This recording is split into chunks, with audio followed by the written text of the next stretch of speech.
બન્યો તોફાની 20 ફૂટ ઊંચા મોજા ઉછળ્યા।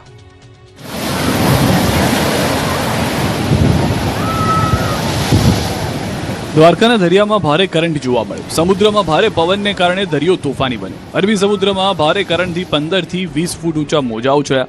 ગોમતી ઘાટ, લાઇટ હાઉસ સહિતના દરિયાકાંઠાના વિસ્તારોમાં ભારે કરંટ જોવા મળ્યો।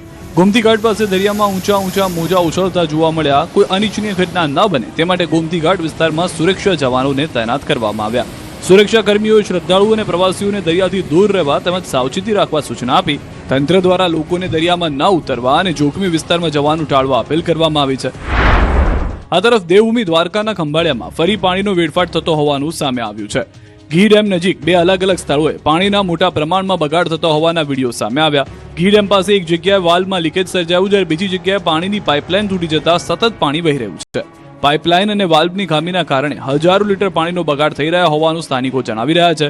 ચોમાસું હજુ સુધી બેઠું નથી અને લોકો પાણી માટે વલખા મારી રહ્યા છે, ત્યારે બીજી તરફ કિંમતી પાણીનો થઈ રહેલો બગાડ તંત્રની કામગીરી સામે સવાલો ઊભા કરી રહ્યો છે।